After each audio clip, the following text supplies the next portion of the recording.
Imagine a boy named John.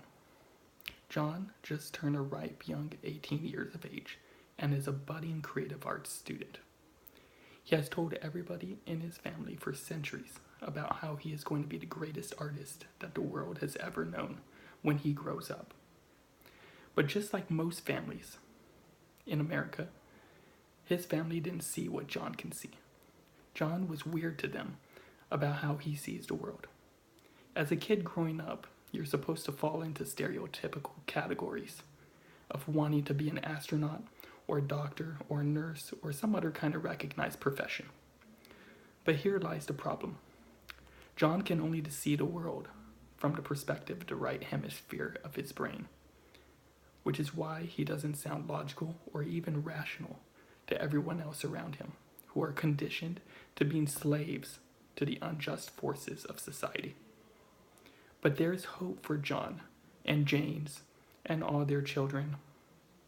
There's hope for all of those who see the world like all of us, with the right hemisphere rather than with your left, more rational brain. There's hope for all of us. And that hope can either originate or blossom fruitfully through the power of higher education. Higher education has the power to transform a life just as it transformed mine as well.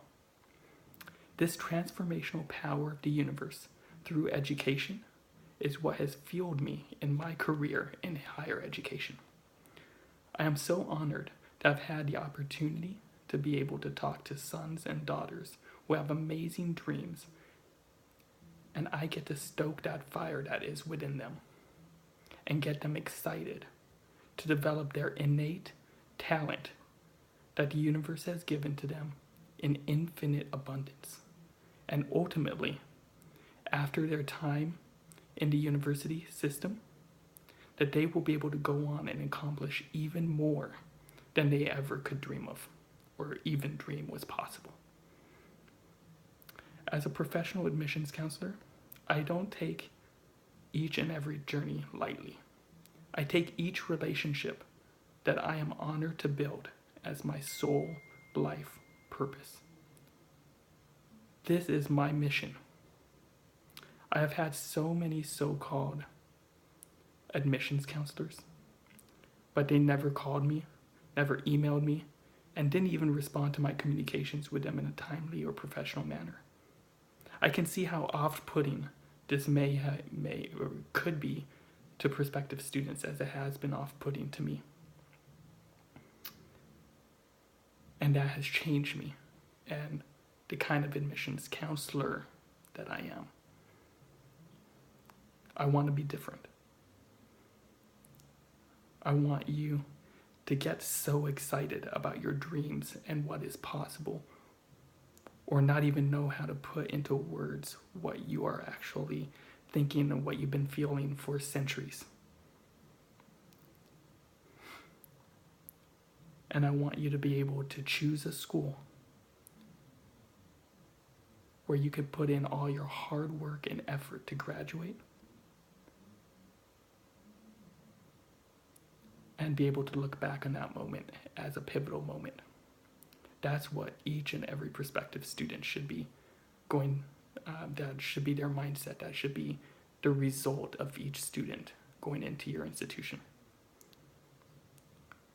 And unfortunately, it's not. Unfortunately, they put in the hard work, or they can't even get past that first step of the admissions process because the admissions counselor was so incompetent. And so they just go on to work mundane jobs. John and Jane easily become statistics and are forced to be enslaved by the unjust institutions and powers of a left-brain society. But I changed the world through my previous institution that I had the honor of representing.